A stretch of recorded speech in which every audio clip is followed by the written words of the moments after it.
దేవుని ఘనమైన నామమునకు మహిమ కలుగునుగాక. వీక్షిస్తున్న మీ అందరికీ మన ప్రభువైన యేసుక్రీస్తు నామములో శుభాభివందనాలు తెలియజేస్తున్నాం.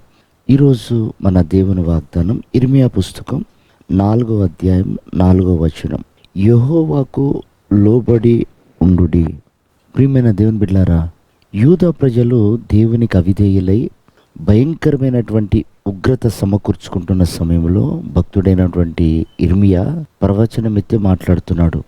ఇదిగో యూదా ప్రజలారా, దేవుని ఉగ్రత మీ పైకి రాకమునిపే మీరు ఆయనకి లోబడండి అని ఒక హెచ్చరిక చేశాడు.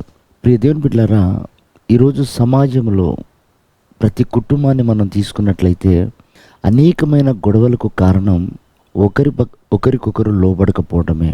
తల్లిదండ్రులు బిడ్డకు లోబడకపోవడం, బిడ్డలు తల్లిదండ్రులకు లోబడకపోవడం, భార్య భర్తకు లోబడకపోవడం, భర్త భార్య మాట వినకపోవడం, ఇలా మ్యూచువల్ అండర్స్టాండింగ్ లేకపోవడం చేత, ఒకరొకరు లోబడకపోవడం చేత ఆ కుటుంబాలలో భయంకరమైనటువంటి గొడవలు మనం వింటున్నాం, చూస్తున్నాం. దానంతటికీ కారణం ఒకటే, లోబడకపోవడం. ఒక కుటుంబంలో కలిసి ఉండే ఇద్దరు ముగ్గురు ఒకరికొకరికి లోబడకపోతేనే అంత భయంకరమైన పరిస్థితులు, అసమాధానపు పరిస్థితులు ఉంటే, సర్వశక్తి కలిగిన దేవుడు ఏ షరతు లేకుండా నిన్ను నన్ను ప్రేమించి ఆయన సొత్తైన ప్రజలుగా చేసుకున్నప్పుడు ఆయనకు లోబడకపోతే ఆయనకి ఎంత కోపం వస్తుంది. అయినా ప్రేమగల దేవుడు మనల్ని సరిచేయుటకు యాజకులను, ప్రవక్తలను, అపోస్తులను మన కొరకు సిద్ధపరిచి మనల్ని సరిచేస్తూ క్రమపరుస్తూ ఉన్నారు, ఆయన ఉగ్రత మనపైకి రాకుండానట్లుగా. కనుక ప్రియ దేవుని బిడ్డలారా, నీవు దేవునికి లోబడితే సమస్తము నీకు లోబడతాయి. మనుషులు లోబడతారు, జంతువులు లోబడతాయి, ప్రకృతి లోబడుతుంది, శరీరము లోబడుతుంది. నేనంటాను ఒకటి, మనం దేవునికి కానీ లోబడి ఆయన దగ్గర విధేయత కలిగి జీవిస్తే, యేసయ్య విధేయుడై తండ్రికి లోబడ్డప్పుడు ప్రపంచమంతా ఆయనకు లోబడింది. అందుకే ఆయన జయించాడు. సంఘానికి కూడా ఆయన పెట్టిన పేరు జయించిన సంఘం.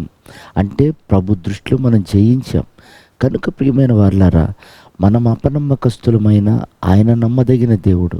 కనుకనే మనలో అనేకమైన కొరతలున్న ఆయన కృపను బట్టి కాపాడబడుతున్నాం.